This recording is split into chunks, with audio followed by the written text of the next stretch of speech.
Good evening. We'll call to order our April 25th, 2017 regular board of the Mason County Commissioners.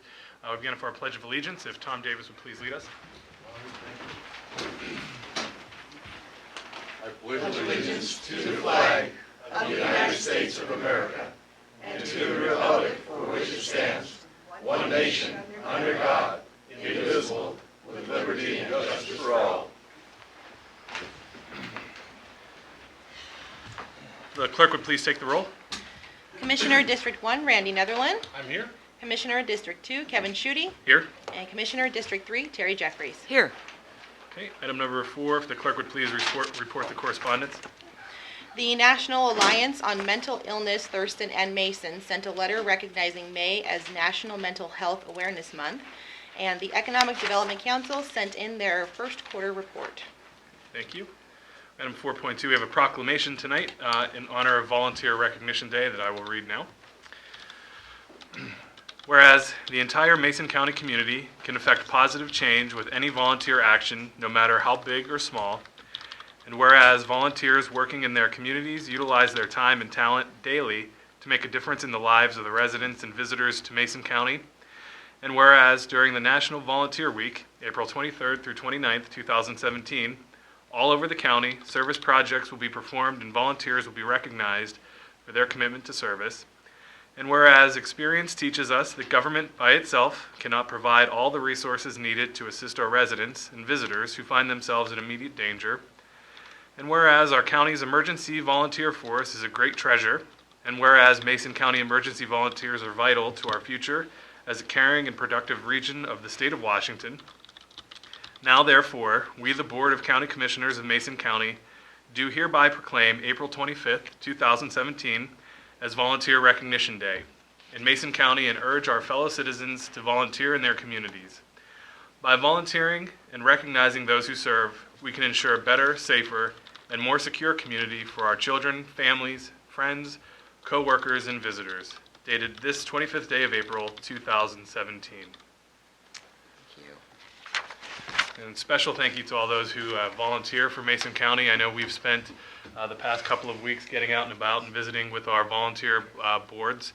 And I just greatly appreciate all the work and time that people give to the county. Commissioners, if you had anything to add? I always said nothing good happens in this county if it isn't done by volunteers, and this county is run by volunteers. But heck, we built a college with a volunteers course, so it's vital, and thank you everybody that does take the time to volunteer for your community. You have a room full of them right now, Commissioner, that have either volunteered here just recently or are currently volunteering and serving on boards right now in this room. Mm-hmm. We're very thankful to each and every one of you. Thank you. Absolutely.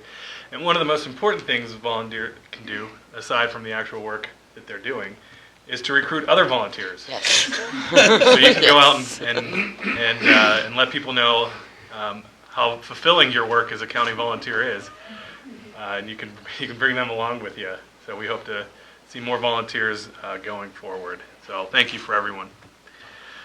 And item number 5, just had to give a little plug. No, I Appreciate that. I just had her to say amen after that.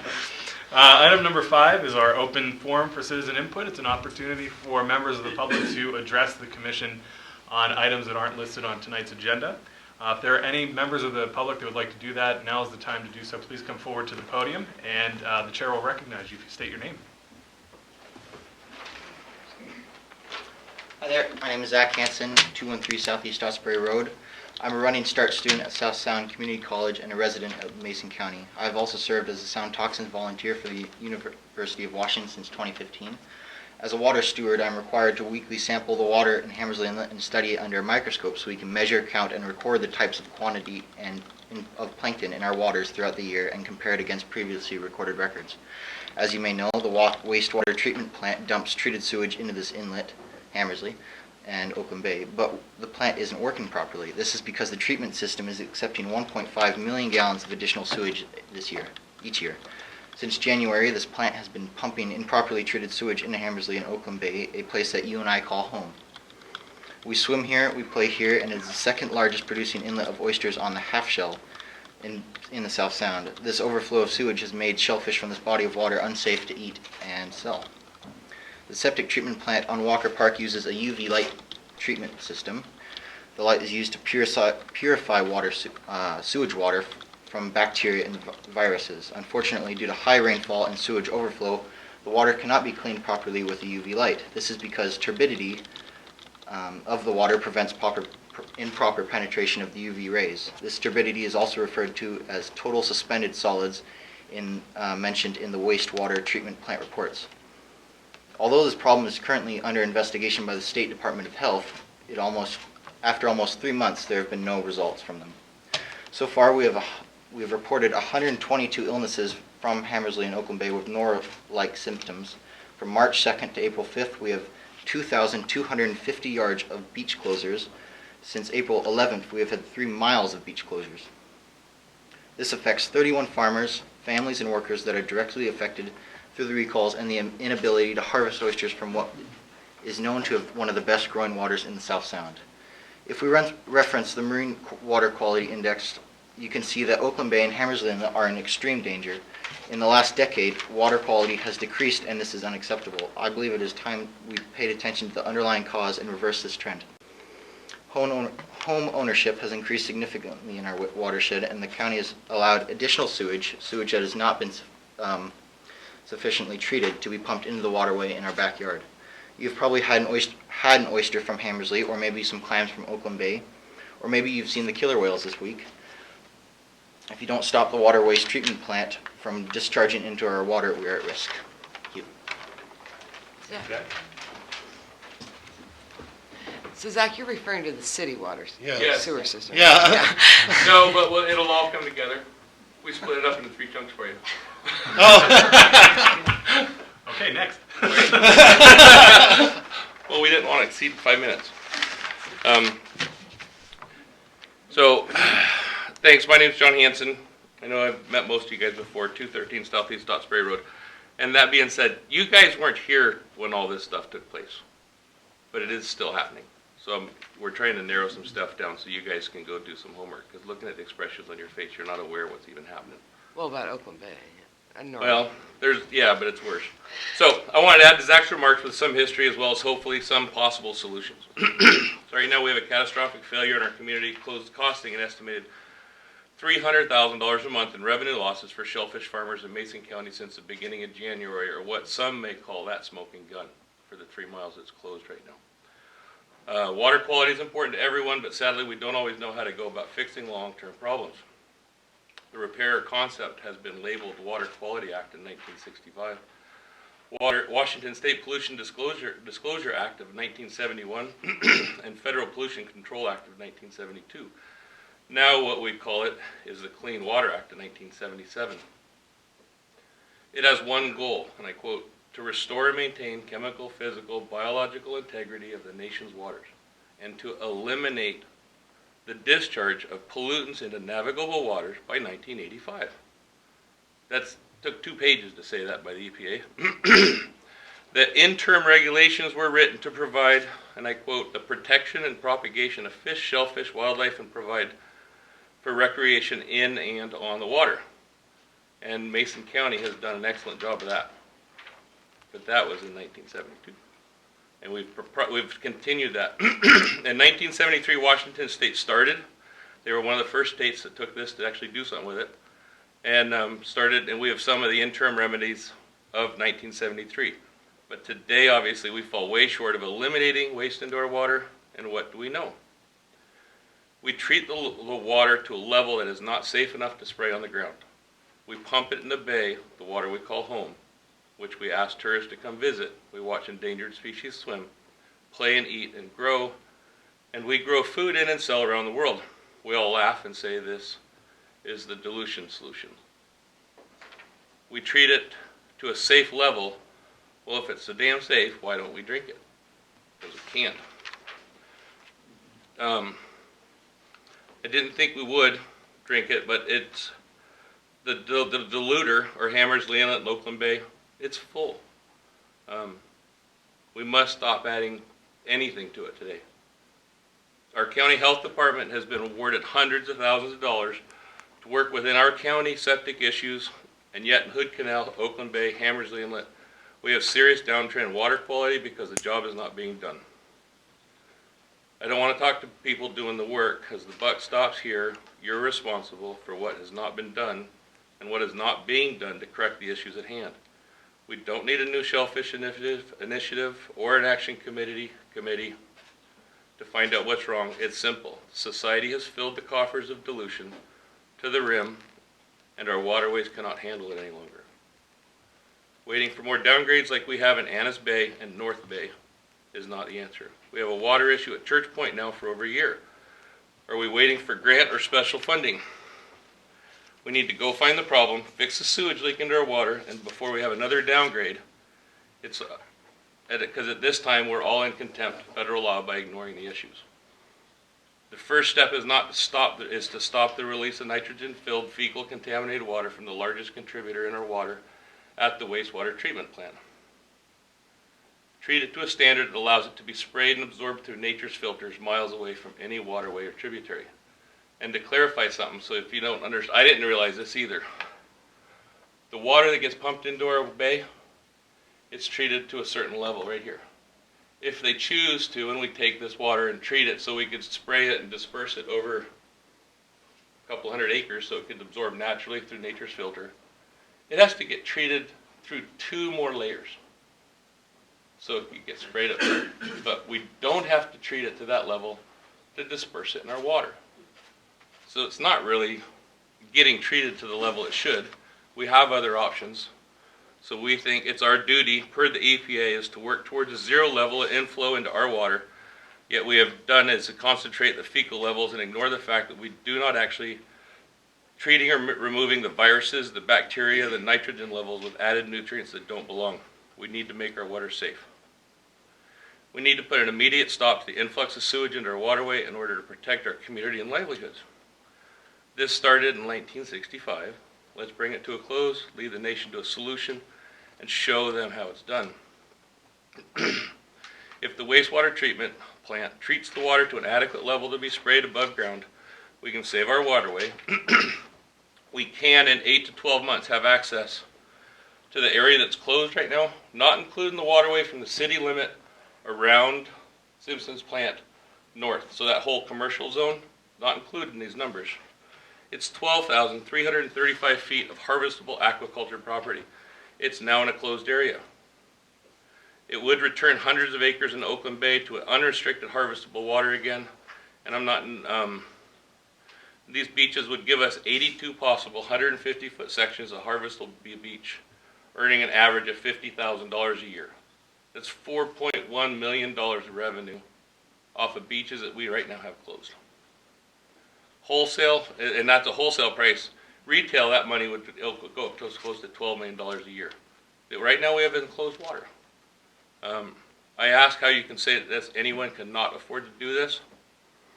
The permit allowing this wastewater treatment plant to continue is under review, and I suggest you as a commission to act and stop it and work with the city of Shelton on a remedial plan to create a new facility for all sewage treatment to be discharged above ground for natural filtration.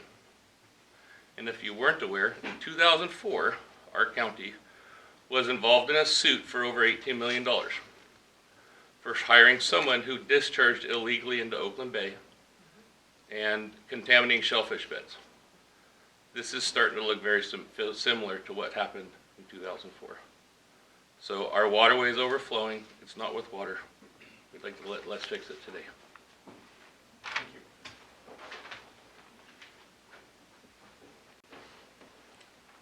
Is there a third part? Do you want my part? Yes, please. Mine's a little happier. Oh. So, obviously you can imagine what conversations are like around our house right now. So I'm coming before you not representing the most productive shellfish growing areas in the county as John is, but rather from a renewal revenue, which is very close to my heart. As a Hammersley Inlet homeowner, we are proud to share how wonderful Mason County is. And next to our blazing beach fires, we invite our friends in and we all eat fresh oysters and convert them into raw oyster eaters. and we spend our summer swimming and visiting Hope Island and, what we all came and moved here for. And for over a decade, I've been working with the commission from Mason County Fair, tourism. I've been very involved in finding out what is really, really special about our community and our county. And the one thing that has sparkled above all is our shellfish resources and the fact that people are traveling in Seattle and Gig Harbor, which is just across the water, and they look over and they see those beautiful mountains and then their concrete highways, and they say, oh, I'd love to go there. That's so beautiful. And so I produced a little magazine, just a little flyer I put together last month, and I went and canvassed the whole Hood Canal and different people around the area in Hammersley. And it basically is just a magazine about how wonderful our community is. And I got sponsorship from businesses, and they put them in their hotel rooms, and they're excited because I'm promoting their events. And we printed 10,000 of these, John and I, because it's just us doing it. There's no sponsorship from anybody other than the people who know this is a good thing and let's make this happen. And I also have been commissioned by by NOAA, Atmospheric, to go and travel around Washington and make a thing they call the Shellfish Trail. And the thing that keeps hitting me is, oh my gosh, the best access, the best resources are in our community. And I'm being asked by Washington, D.C. to make a trail about Washington when it's all in my backyard. Meanwhile, we have a little noro problem down in the county here. And I realize if it is indeed from the shellfish or from the wastewater plant, it's not necessarily your problem, but it is all of our problem because this is the most important thing we have right here. We need, as stewards of the community, we need to protect our waterways. We need to make sure that our kids can play on the beach, let alone our grandchildren. And I went to Olympia last week, and we're watching all these kids in these little boats floating around, and there's signs on the causeway that say, do not touch the water. If you touch the water, shower immediately. And all these little kids are floating around.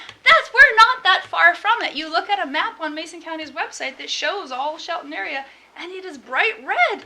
And that means prohibited. We go to Walker Park, and it's prohibited. And I realize it's expensive, and it's scary, and all that sort of stuff, but I don't think, based upon our community and what our community is about and how important it is, we can afford to ignore the situation. And if we do have turbid waters that are producing water that is going into our bay that has fecal coliform that is really high, producing nitrogen, all these things, and noro, if that is indeed where it's coming from, we need to do something about it, and that's our responsibility. Thank you. Thank you. Thank you to the Hanson family for bringing up this very important issue. Our look of confusion was not because we are not aware of this issue. Our look of confusion is because we don't have authority or jurisdiction over the Shelton wastewater treatment plant. You're implying that we could potentially join forces with the city and do something about it, and potentially we could. We're very aware of how important shellfish is here. In fact, just a couple weeks ago, I proposed to the commission that we do have a shellfish initiative, of which would be a coming to the table for the county would be to have a sustainable funding source for a water quality program, of which we don't have. Right now, our water quality program is primarily funded by grants. It means a septic fee is one of our options. There might be some other options, but a septic fee. There's been reticence over the years of charging a septic fee because many people don't assume that their septic system impacts the water quality.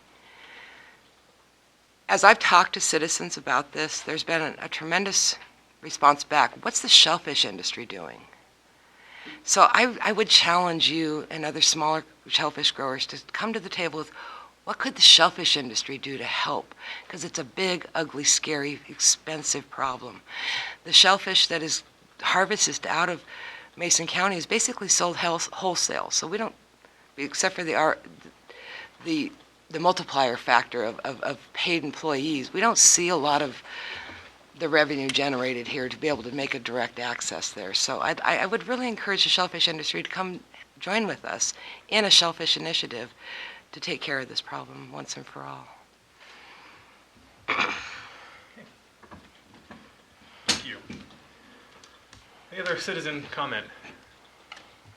Okay, seeing none, I'll move to item number 6, which is the adoption of our agenda. Chairman, I move for the adoption.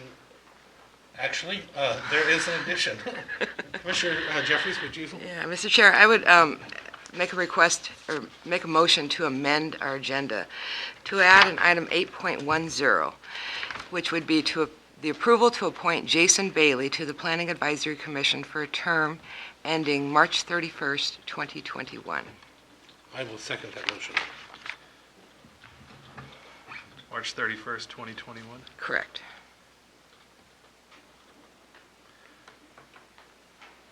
Okay. It's been moved and seconded that we amend today's agenda to add item 8.10. It's the approval to appoint Jason Bailey to the Planning Advisory Commission for a term ending March 31st, 2021. Any other discussion on that? No. Hearing none, I will call for the vote. All in favor, say aye. Aye. All opposed? Mr. Chair, I move that we approve the agenda as amended. I'll second. It's been moved and seconded that we approve the agenda as amended. Any additional discussion? Hearing none, I'll call for the vote. All in favor, say aye. Aye. All opposed? Motion carries. Item number 7, approval of minutes. There are minutes from March 17th, 2017 briefings, April 11th, 2017, and April 18th, 2017 regular meeting minutes. Mr. Chairman, I move for the approval of the March 13th, 2017 briefing minutes, April 11th, 2017, and April 18th, 2017 regular meeting minutes as presented. I'll second. It's been moved and seconded that we approve the minutes from March 13th, April 11th, and 18th as presented. Any additional discussion? Hearing none, I'll call for the vote. All in favor, say aye. Aye. All opposed? The minutes are approved. Move to item 8. It's the approval of our action agenda. We will read through each of the items on tonight's agenda, at which point a commissioner or a citizen can request an item be removed for a separate vote and discussion. And we can also entertain questions at that point as well. Commissioner Netherland, if you would take items 8.1 through 8.3. I will take 8.4 through 8.7, and then Commissioner Jeffries, if you would take 8.8 through 8.10. Absolutely. Mr. Chairman, item number 8.1, approval to sign the letter to the County Road Administration Board, otherwise known as CRAB, naming Sarah Grice as acting county engineer during Melissa McFadden's temporary absence. Item number 8.2, approval of the warrants, claims, clearing fund warrants number 8047921 through 8048005 for the amount of $148,370.68, with the total being the same. Item number 8.3, approval of the 2017 Long Range Planning Work Program to complete the 2016 update of the Mason County Comprehensive Plan. Item 8.4, approval of the resolution adopting the updated real property and right-of-way acquisition procedure for public works projects, which would replace those found in Resolution 01-14. 8.5, approval to revise Resolution 96-16 to establish weight load limits on Evers Bridge. Item 8.6, approval to authorize Deb Dunathan to submit an application for the Comprehensive Opioid Abuse Site-Based Program Grant from the United States Department of Justice, Bureau of Justice. And item 8.7, approval of the letter of agreement between Mason County Teamsters Union Local number 252 and Mason County Engineers Guild. Item 8.8, approval of the Veterans Assistance Fund applications for utilities totaling $966.44, housing totaling $1,150, and burial totaling $600 for a grand total of $2,716.44.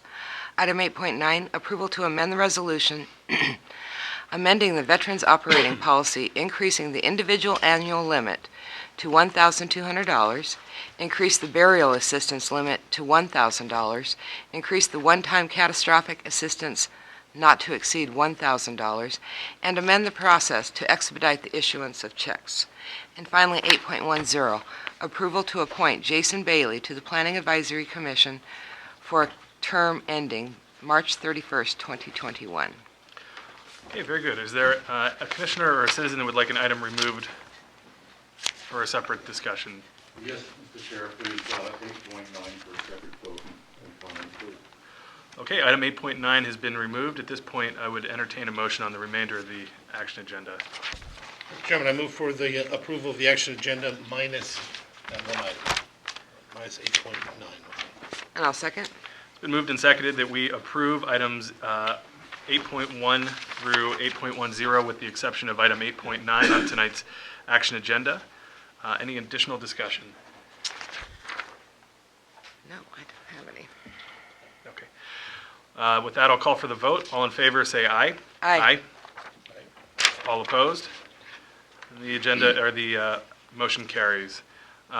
Leaves us with item 8.9, approval to amend the resolution amending the Veterans Operating Policy, increasing the individual annual limit to $1,200, increasing the burial assistance limit to $1,000, and increase the one-time catastrophic assistance not to exceed $1,000, and amend the process to expedite the issuance of checks. Any discussion on those items, on that item?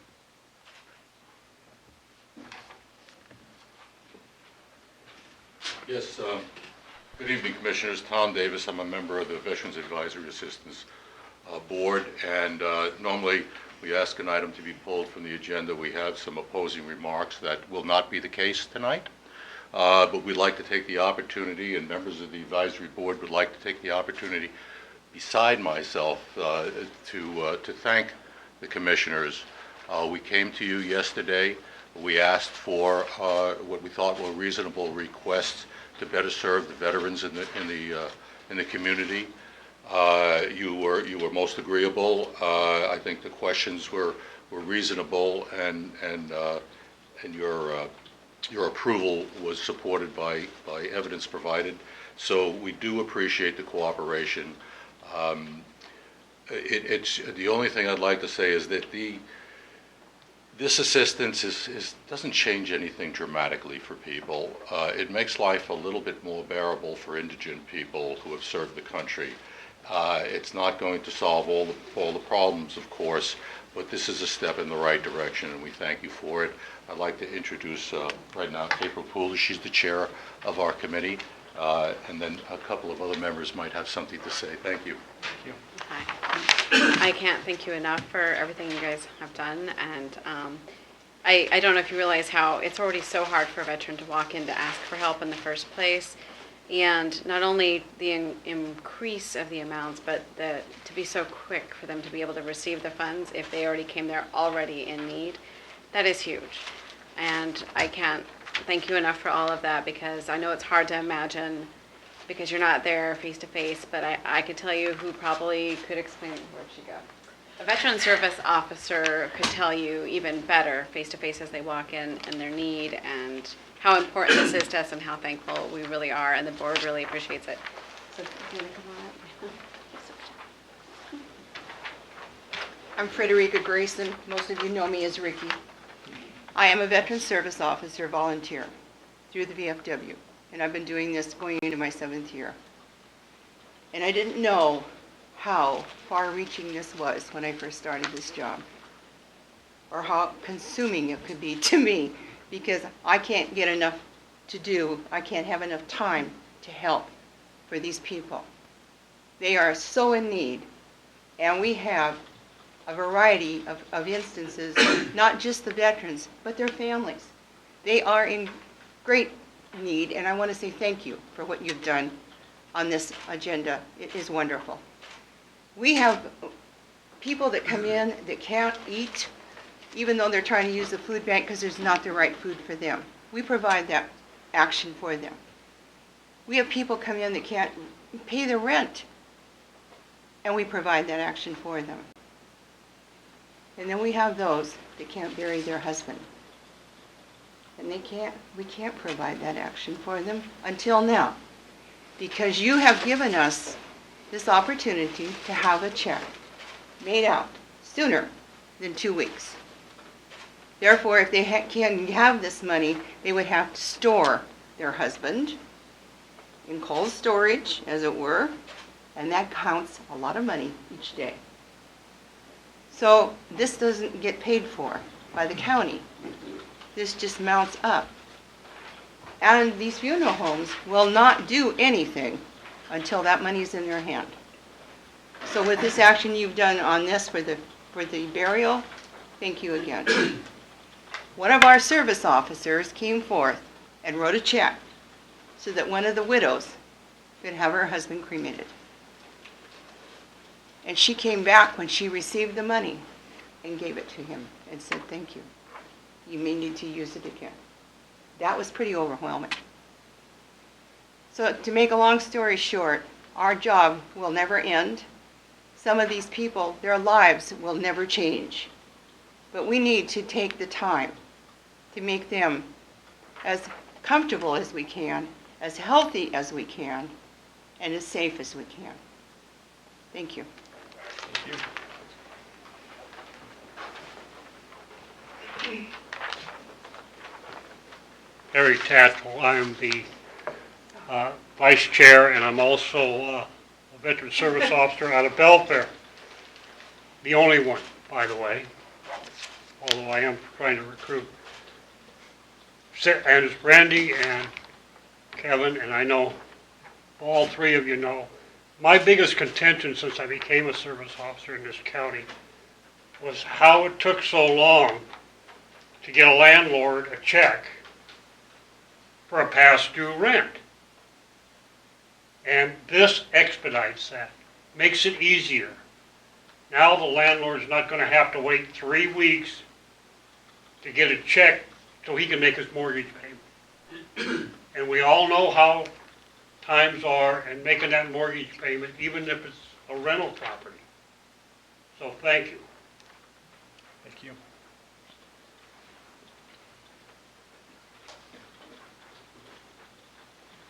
I'm Al Tupper. I want to thank you, but more than that, I want to thank you for the veterans that receive this benefit. They are the ones in need. They're the ones you don't see, but they're the ones that are getting it. So really appreciate that. Thank you.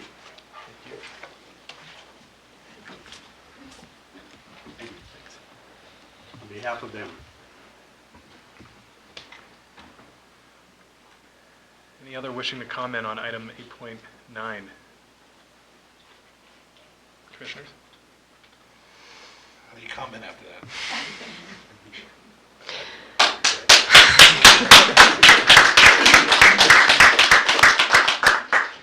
I just wanted to also just acknowledge and recognize that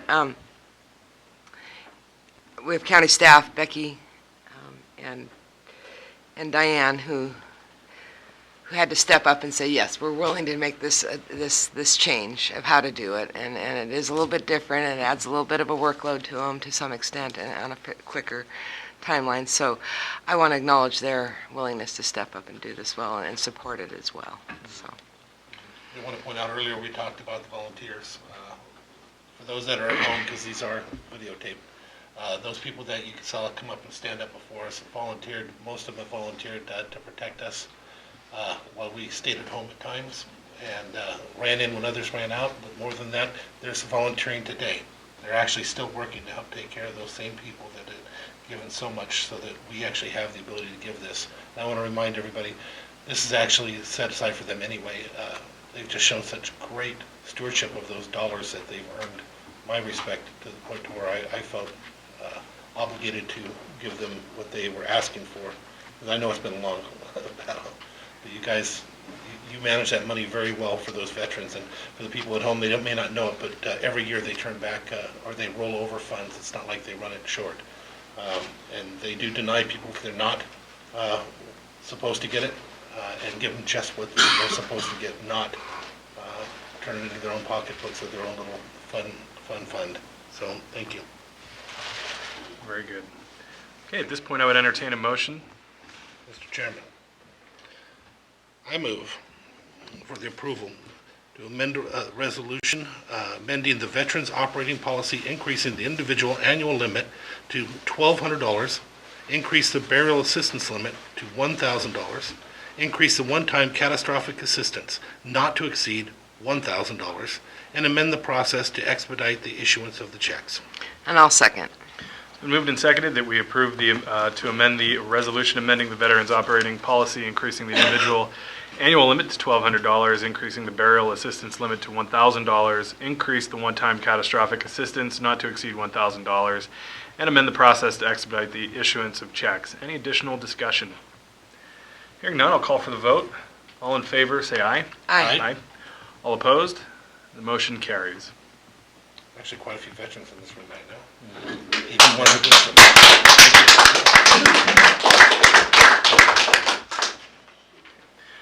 Item number 9, other business. This is an opportunity for department heads and elected officials to address the commission. Any department heads or other electeds?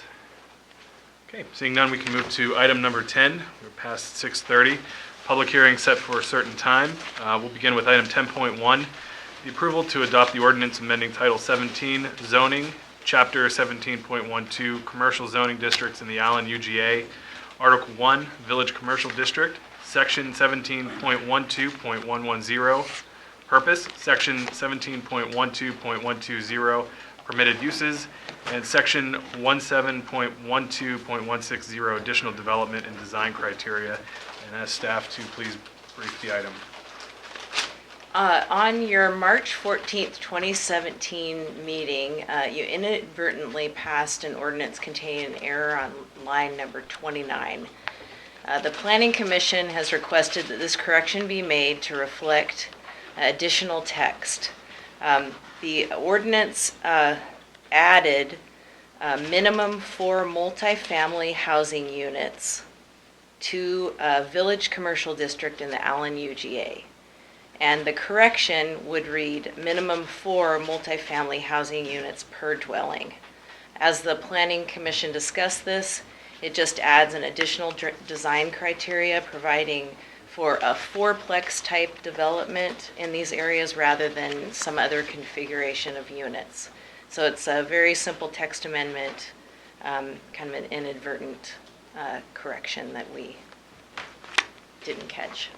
Okay, any questions for staff? No. Okay, at this point, I would open the public comment period. If you would like to make a comment on item 10.1, please approach the podium and Chair will recognize you.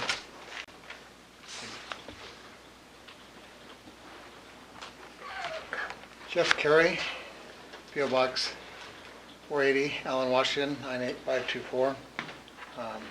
Kind of live between the two UJs, so half the time I feel like I'm Belfair, half the time I feel like I'm Allen.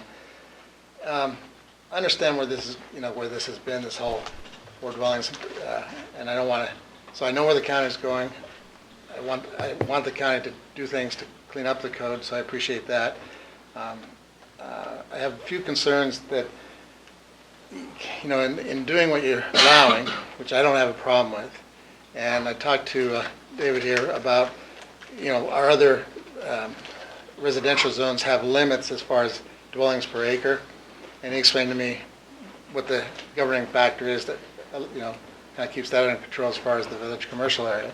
So I'm not going to get into that, but one area that is a little confusing to me is in Title 17.03.30. When you reference residential of existing lots, it says in the code that you cannot combine beyond 8,000 square feet. And I've never been a fan of that whole language.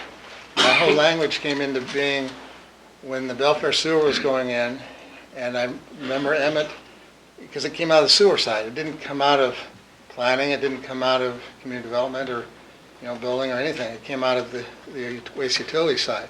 And the concern was that, as I understood it, that they didn't want big large lots in the UGA and make the sewers not be able to pay for themselves.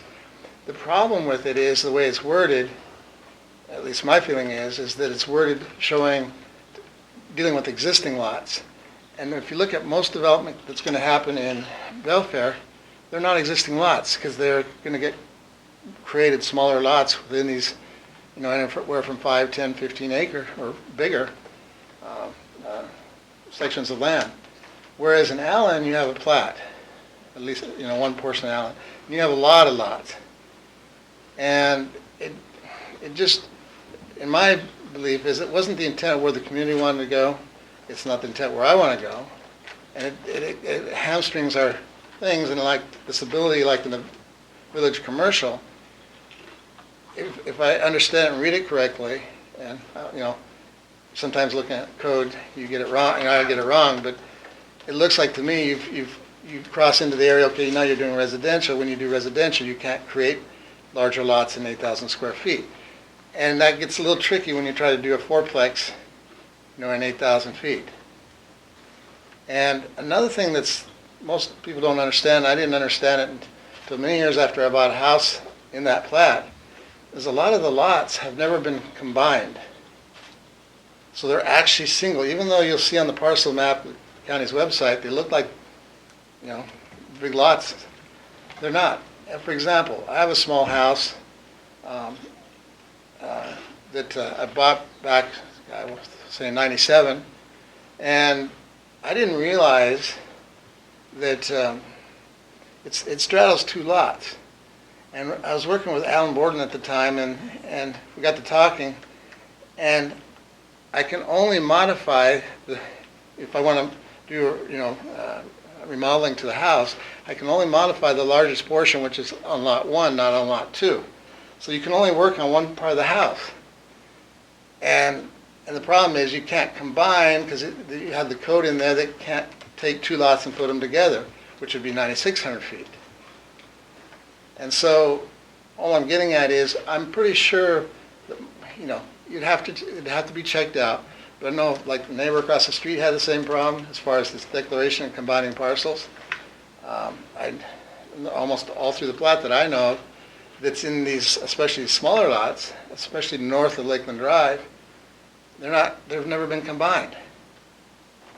And so you have the problem where basically if you own 2 lots and in the VC zone you have this minimum, that calls out a minimum of 9,600 square feet, you got a little catch-22 going on there because you can't combine it.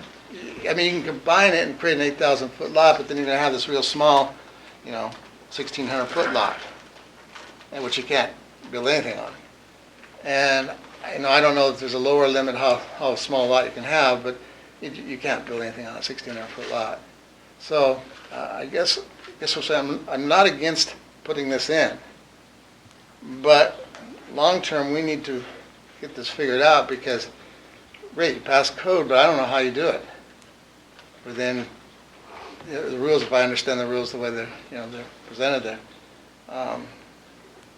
And like, again, it talks about that you need a minimum of 9,600 foot. Now, true, that was under the thought that was going to be commercial, but you don't have any other code that says anything otherwise. It doesn't reference one or the other. So without beating it any more to death, that's one thing to me that has to be figured out, cleaned up, and I've talked to David. He's given me the okay to introduce myself to the new one and start that whole develop the the relationship to work through these types of problems. So I hope to do that. But I'm really concerned that going forward, that when we do any of these kind of things and trying to help people, which I agree they need help, with the zoning issues, just like in the case of the properties that got this started this last run, we're not helping them. And there's not any. I don't see any ill intent by the board or the planning commission or anything. It's just that we never get the whole facts all pulled together and look at it at one time, and then we do things, and then just like here, we get kind of hung up, in the details. And believe me, I'd just like to get this, because it's caused problems that I've been around it for 27 years. So anyway, that's my my beef, my point, my whatever you want to call it, and I do want to fix it. So I'm not one of these that just wants to complain. I want to fix it. So thank you. Great. Thank you, Jeff. Commissioner, perhaps we can set up a briefing, because we've had this discussion before. We've talked about it before. Perhaps we can have a briefing in a few weeks and get an update on that, and we can invite you as well. Appreciate it. Great, yeah, I'd be very open to that. Yeah. Okay. Any other comments on item 10.1? Hearing none, I'll close the public comment period, and I would entertain a motion. Mr. Chairman, I move for adopt the correction of ordinance amending title number 17, zoning chapters 17.12, commercial zoning districts in the Allen UGA, Article 1, Village Commercial District, Section 17.12.110, purpose, section 17.12.120. Permitted uses in section 17.12.160, additional development and design criteria. And I'll second. It's moved and seconded that we adopt the corrections to the ordinance amending Title 17 zoning, Chapter 17.12, commercial zoning districts in the Allen UGA, Article 1, village commercial districts, Section 17.12.110, purpose, Section 17.12.120, permitted uses, and Section 17.12.160, additional development and design criteria. Any additional discussion from the commission? Just one comment. You live in District 1 now, correct? The whole time? Yeah. I've got a deal for you. You guys know where I'm going. Not another committee. It's volunteer day. We'll talk about it afterwards. He's doing his job of recruiting. Okay, hearing no further discussion, I'll call for the vote. All in favor, say aye. Aye. All opposed? And the motion carries. Item 10.2, it's a public hearing on the amendment to the development code for the Shelton. Is that right there? Approval to amend the development code for the Shelton UGA, Chapter 17.07, to remove the prohibition of, do I have the right? Yes. That's right there, Yep. okay. Self-storage from the industrial zoning district. Paula. This amendment would remove the prohibition of self-storage facilities from the industrial zoning district, allowing self-storage to locate in these industrial areas within the Shelton UGA. The current code identifies self-storage as the only outright prohibited use in this zoning class, and we heard a lot of objection to this in the public hearing process with the Planning Commission. Mason County Code 1707-650, prohibited uses in the industrial zoning district are stated as generally those that convert industrial land to non-industrial purpose and have the potential to be disrupted by noise and activity commonly associated with industrial development.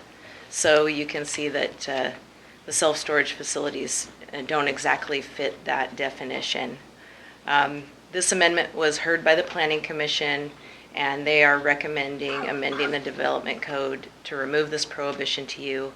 The proposed amendment is categorically exempt from SEPA review under WAC 197.11.800. Okay, any questions for staff?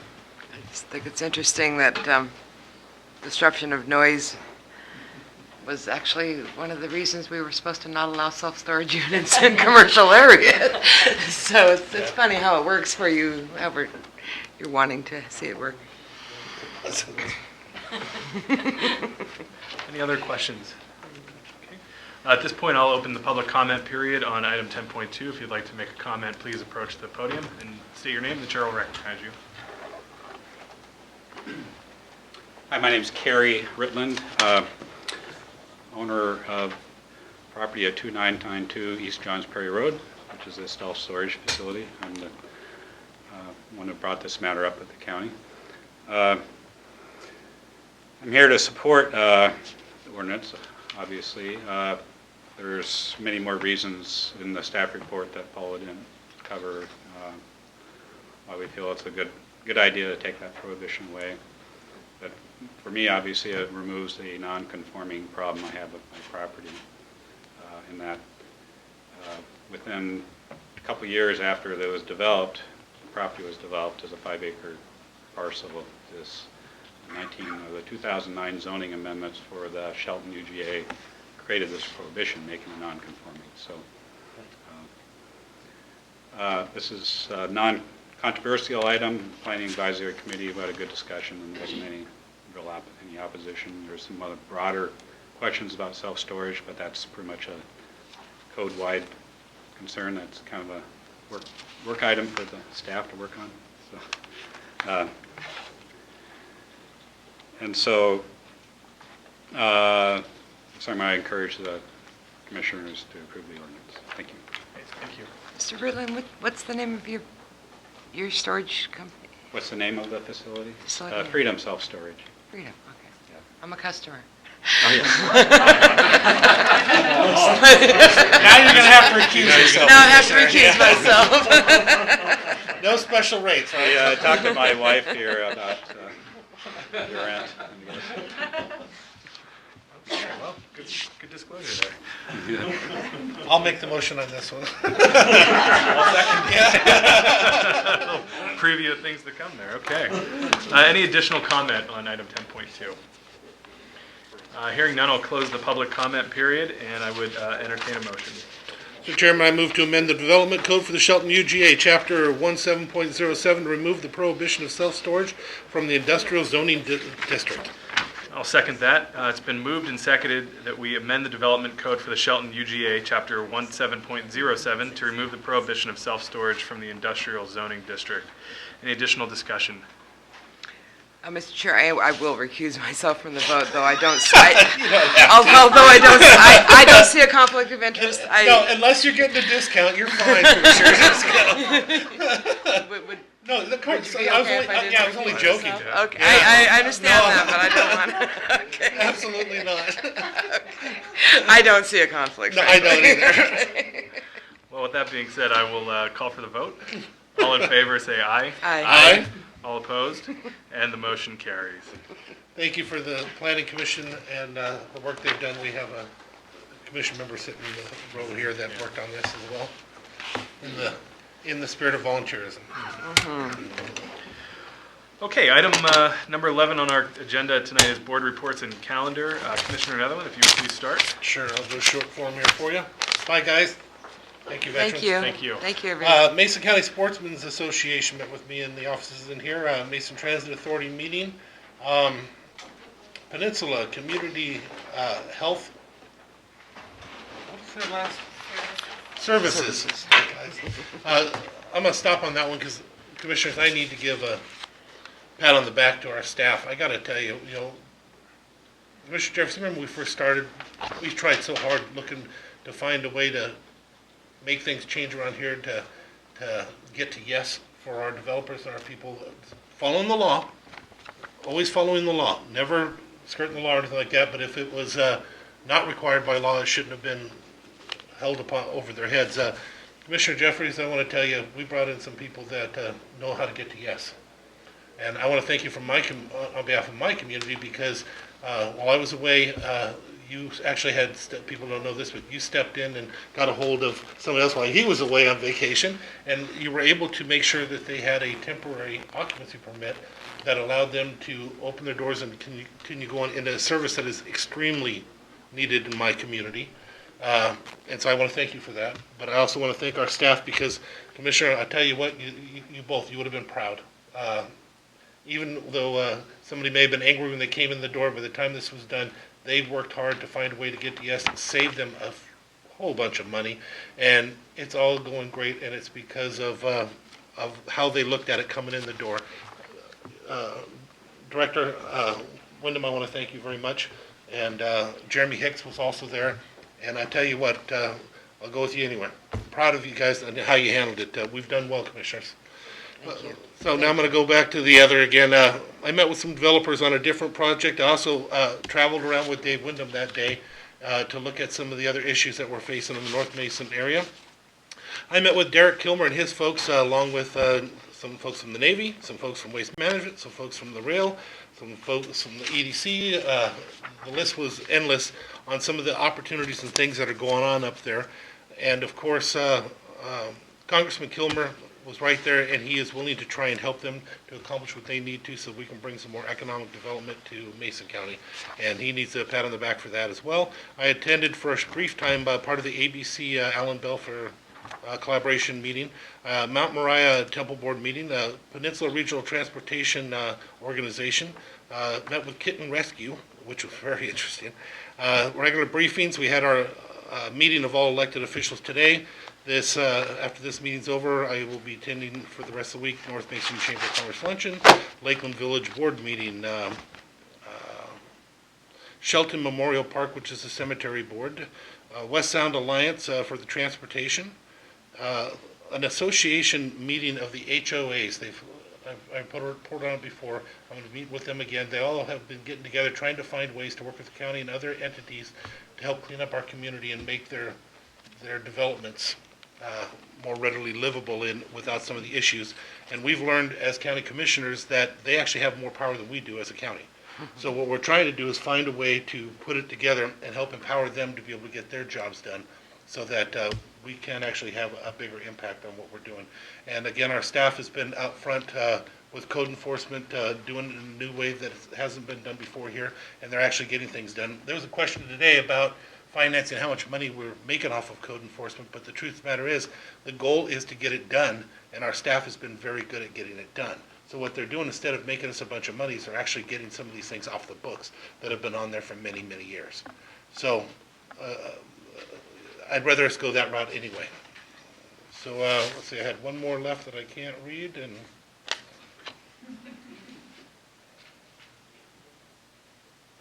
I'm not going to be able to read it, so good luck with that.